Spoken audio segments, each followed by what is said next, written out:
கல்வி நிறுவனங்களின் ஊடாக எளிய சமூகங்களை சார்ந்த பிள்ளைகள் கல்வி பெறுவதற்கு வழிவகை கண்டவர், ஊக்கமளித்தவர். அவரை நினைவு கூர்ந்து அவருடைய பங்களிப்பை போற்றி அவருக்கு எமது வீர வணக்கத்தை செலுத்துகிறோம். தமிழ்நாடு எப்போதுமே டெல்லிக்கு அவுட் ஆஃப் ஆர்டர்னு திரு சிஎம் சொல்லியிருக்காங்க, திரு ஸ்டாலின் சொல்லியிருக்காங்க. இது எப்படி பார்க்குறீங்க? 2024 எத்தனை படைபலத்தோடு வந்தாலும் நாங்கள் தான் மீண்டும் ஆட்சி அமைப்போம், எந்த சா வந்தாலும் தமிழ்நாட்டில் அவங்க ஃபார்மாக ஈடுபடாது அப்படின்ட்டுருக்காங்க.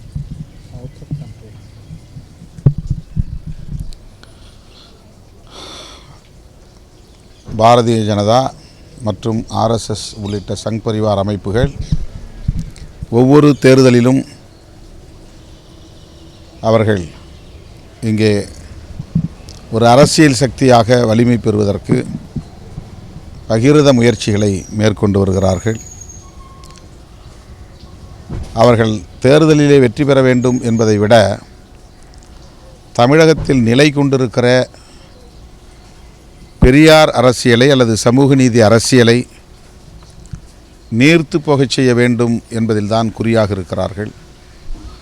இன்னும் குறிப்பாக சொல்ல வேண்டுமானால், திராவிட கட்சிகளில் ஏதேனும் ஒன்றை பலவீனப்படுத்தி அவர்கள் இங்கே காலூன்றி நிற்க வேண்டும், பின்னர் அடுத்த திராவிட கட்சியையும் அழித்தொழிக்க வேண்டும் என்பது அவர்களின் நோக்கமாக இருக்கிறது.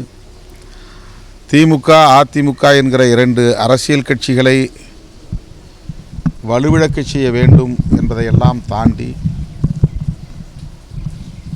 இங்கே நிலை கொண்டிருக்கிற சமூக நீதி அரசியலை வலுவிழக்கச் செய்ய வேண்டும்.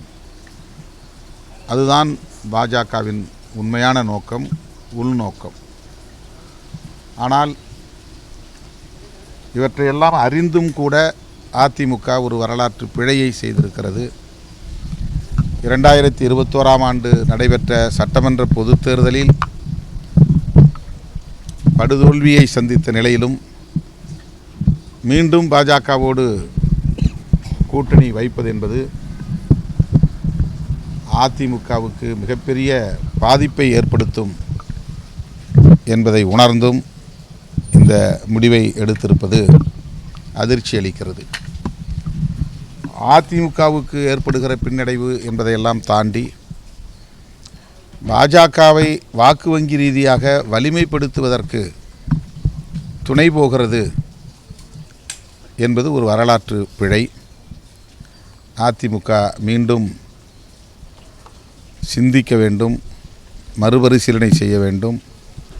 தமிழர் நலன் கருதி, தமிழ்நாட்டு நலன் கருதி, சமூக நீதி அரசியலின் பாதுகாப்பு கருதி அதிமுக தன்னுடைய நிலைப்பாட்டை மறுபரிசீலனை செய்வது ஒரு வரலாற்று தேவையாக இருக்கிறது என்று விடுதலை சிறுத்தைகள் கட்சி சுட்டிக்காட்ட விரும்புகிறது. முதல்வரின் கருத்தை முழுமையாக நாங்கள் வரவேற்று ஆதரிக்கிறோம். உச்சநீதிமன்ற தீர்ப்பை விமர்சனம் செய்த இந்திய குடியரசு துணைத் தலைவரை தமிழக ஆளுநர் திரு ஆர் என் ரவி இன்றைக்கி சந்திச்சிருக்காரு. ஏற்கனவே உச்சநீதிமன்றம் சூப்பர் நாடாளுமன்றமாக செயல்படுது அப்படின்னு விமர்சனம் பண்ணது சர்ச்சையாச்சு. அவர் தமிழக ஆளுநர் இன்றைக்கி சந்தித்து பேசியிருக்காரு. இந்த சந்திப்பை எப்படி பார்க்குறீங்க? அவர்கள் சந்தித்துக் கொள்வதிலே ஆச்சரியப்படுவதற்கு ஒன்றுமில்லை. அவர்கள் எல்லோரும் ஆர்எஸ்எஸ் பயிற்சி பாசறையில் வளர்ந்தவர்கள். ஆகவே ஒரே கண்ணோட்டத்தில், ஒரே சிந்தனை ஓட்டத்தில் இருப்பவர்கள். எனவே இந்த சந்திப்பு ஒன்றும் அதிர்ச்சிக்குரியதல்ல. இந்திய குடியரசு துணைத் தலைவருடைய கருத்து உச்சநீதிமன்றத்தை விமர்சிப்பதாக மட்டுமே நாம் பார்க்க முடியாது.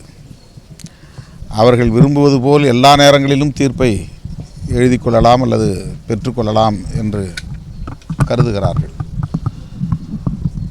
அயோத்தி பிரச்சனையில் அல்லது ராமர் கோவில் பிரச்சனையில் உச்சநீதிமன்றம் அளித்த தீர்ப்பை அவர்கள் எந்த விமர்சனமும் இல்லாமல் அப்படியே ஏற்றுக்கொண்டார்கள். ஆனால் அது உண்மையிலேயே நீதிதானா என்பதை மீண்டும் ஒரு முறை அவர்கள் சிந்தித்து பார்க்க வேண்டும். இன்றைக்கு அரசமைப்பு சட்டத்தின் பாதுகாப்பை முன்னிறுத்தி உச்சநீதிமன்றம் இந்த பல்கலைக்கழக மசோதாக்களை அங்கீகரித்திருக்கிறது. ஆளுநர் ரவி அவர்களின் அடாவடி போக்கு என்பது அரசமைப்பு சட்டத்தை அவமதிக்கும் செயலாகும். குடியரசுத் தலைவர் தலையிட்டு அரசமைப்பு சட்டத்தை பாதுகாத்திருக்க வேண்டும். ஆனால் குடியரசுத் தலைவரும் அந்த கடமையை தவறிய நிலையில் உச்சநீதிமன்றம் தலையீடு செய்கிறது. பாராளுமன்றம் எல்லாவற்றையும் விட அதிகாரம் மிக்கது என்றாலும் கூட, மக்களவைதான் வலிமை மிக்கது என்றாலும் கூட, நாடாளுமன்றம், உச்சநீதிமன்றம், குடியரசுத் தலைவர் எல்லாவற்றையும் தாண்டி வலிமையானது அரசமைப்பு சட்டம். அந்த அரசமைப்பு சட்டத்திற்கு ஆபத்து நேருகிற போது குடியரசுத் தலைவர் தாமாக முன்வந்து அதை பாதுகாக்க வேண்டும். பெரும்பான்மை என்கிற அடிப்படையில் அடாவடித்தனமாக அரசமைப்பு சட்டத்தையும் காலில் போட்டு மிதித்து சட்டங்களை இயற்றுவார்கள் என்றால் அரசமைப்பு சட்டத்தை யார் பாதுகாப்பது? இந்த கேள்வி எழுகிற போது உச்சநீதிமன்றம் தலையீடு செய்திருப்பது வரவேற்கக்கூடிய ஒன்றாகும். எனவே குடியரசு துணைத் தலைவருடைய கருத்து வெறும் உச்சநீதிமன்றத்திற்கு எதிரான கருத்து அல்ல, அது அரசமைப்பு சட்டத்திற்கு எதிரான கருத்து. அதை விடுதலை சிறுத்தைகள் கட்சி கண்டிக்கிறது. திமுக கூட்டணியில் இடம்பெற்றக்கூடிய பிரதான கட்சியான மதிமுகவுக்குள்ள மல்லை சத்யாவுக்கும் திரு துரை வைகோவுக்கும் இருக்கக்கூடிய இஷ்யூ வந்து வெட்ட வெளிச்சமாக இருக்குது. கட்சியோட பொறுப்பில் வந்து நான் விலகிறேன்னு சொல்லி வெளிப்படையாகவே 3 பக்கத்தில் அறிக்கை வெளியிட்டிருக்காரு.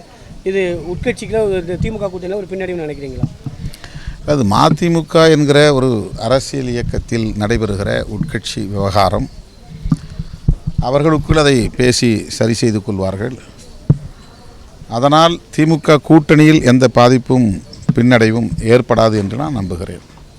செய்திகளை உடனுக்குடன் தெரிந்து கொள்ள கீழ்கண்ட கேபிள் மற்றும் டிடிஹெச் நெட்வொர்க்குகளில் எம்நாடு செய்தி தொலைக்காட்சியை காணுங்கள். பாதகம் செய்பவரை கண்டால் நாம் பயம் கொள்ளலாகாது பாப்பா.